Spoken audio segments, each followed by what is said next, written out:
Chapter 10, The Structure. Early 2005, Sheraton Hotel, Woodbridge, New Jersey. After seeing an ad inside the newspaper Star Ledger, I showed up to an event where a gentleman was presenting. I purchased his $300 course and I considered it the best foundation I could have ever had when it comes to running a successful business, and here's why. The course was basically a slapped together black and white copy made from some sort of 1967 Xerox machine, but the content is majorly responsible for the success I've had to date because it started with direct response marketing, particularly targeted at a specific predefined audience. But I have to tell you, I think I've come to really appreciate that training even more in recent times. However, because of my lack of experience, I spent years testing out different ideologies that don't put marketing first. Over the years, after taking account and counting the blessings and the failures, I have concluded that I was in fact lucky to have taken that training earlier on in my career. In fact, it doesn't even matter that I had derailed quite a few times from this concept of purpose and people-driven marketing. It's just that powerful to drive massive success at any moment that I've decided to come back to the foundation. The foundation is just as important as the structure, if not more important. A few times over the years, I've failed at setting up the structure sustainably because of many reasons. One of the main reasons is the fact that stable structures are boring, but at the end of the day, they work. Isn't that all that matters? But I'm still human, and by that, I am alluding to the fact that I still get influenced by the shining object syndrome. You can also call it grass is greener on the other side syndrome.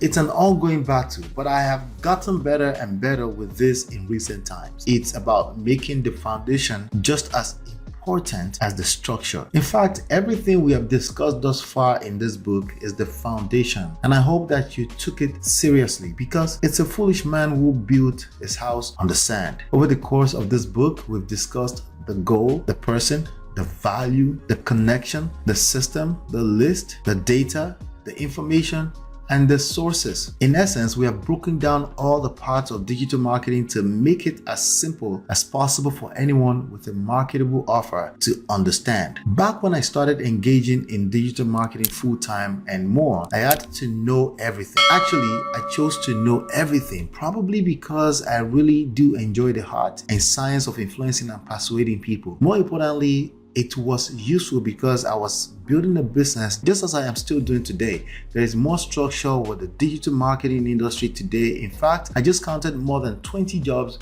where you can earn 6 figures or more. These are skill sets that are primarily responsible for scaling any business. Today, you don't have to know everything. Sure, you should have an overview, understanding of each of the areas, but if all you want is a job, you can simply pick one of the previous chapters and don't stop your research until you get to the level of the equivalent of a doctorate degree. On the flip side, it is important to read this book 10 to 15 times in order to make the most out of it. For every additional time you read this relatively small book, you will learn something new, but you will have to excuse the fact that I am not your typical scholastic writer. In the last chapter, The Source, we covered the different web traffic channels, but we didn't get too much into the actual platforms and their categories such as search engine optimization, pay-per-click advertising, social media marketing, content marketing, email marketing, affiliate marketing, and many others.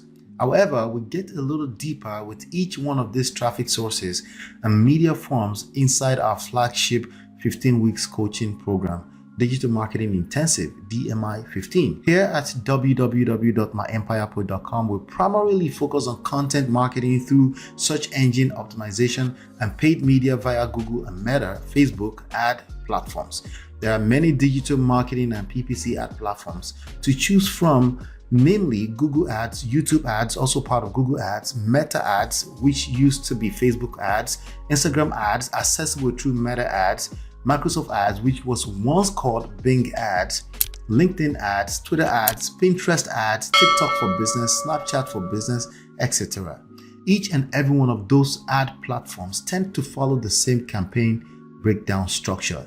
The idea of having to figure out all the different pay-per-click PPC ad platforms out there probably feels overwhelming, right? I understand.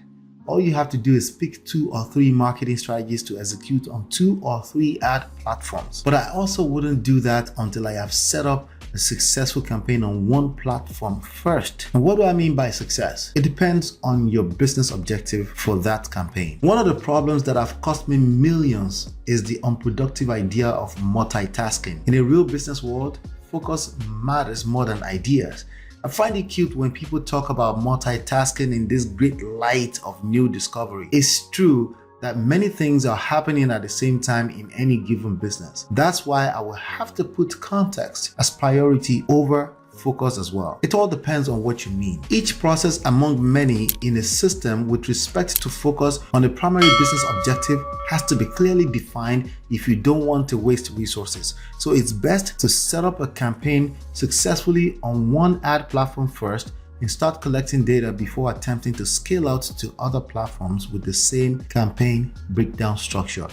If your business has less than 10 employees, I would cap out the number of ad platforms at 3. The rest of the focus should go into optimization of your campaigns on the 2 or 3 ad platforms you've chosen and your business operations. Understanding the campaign breakdown structure is important because it's the same skeleton that you will implement on any platforms you choose to set up campaigns on. This structure will be useful from both a mental and a campaign execution standpoint. Once you understand it, you can execute a digital marketing campaign setup on any ad platform successfully. Campaign breakdown structure. There are 4 levels on a digital marketing campaign breakdown structure. Each level allows you to define how you want your campaign to run. Level 1, how.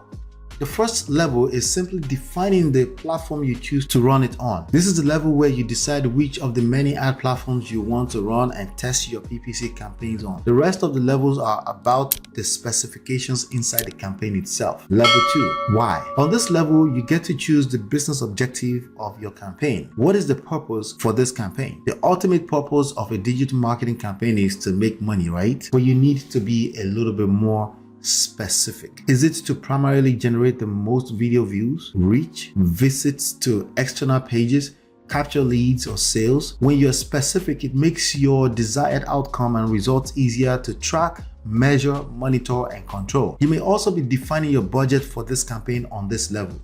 Level 3. Who? This is where you get to define your ideal prospect and or customer and their attributes. It's very hard to be specific with this level, but you have to put in some effort for your digital marketing campaign. At this level, you will get to define behavior based on attributes known to the ad platform, desired cost per results achieved, location, age, gender, language, interest and followings, and more. Level 4, what?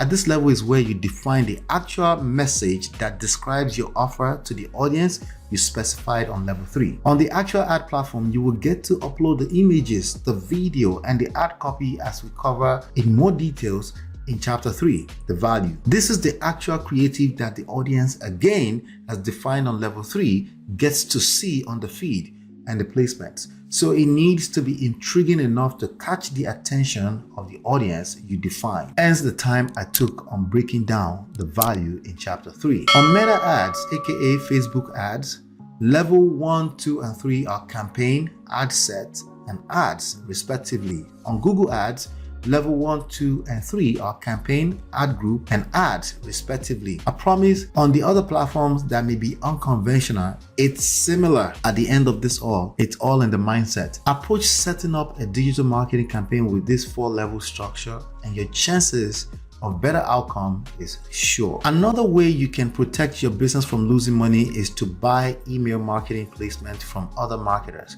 who have built a healthy email list. Check out www.myempirepro.com/traffic, especially if you're in the biz up or financial niche. You can simply order clicks and visit over to your website to pick initial interest. After that, you can then set up a retargeting or remarketing campaign on major platforms like Google Ads or Meta Ads to reattract your audience from Facebook, Instagram, YouTube, Google, and their various media partners. This is an unconventional way of driving consistent traffic and building your list, but you can still apply the structure mindset to stay organized.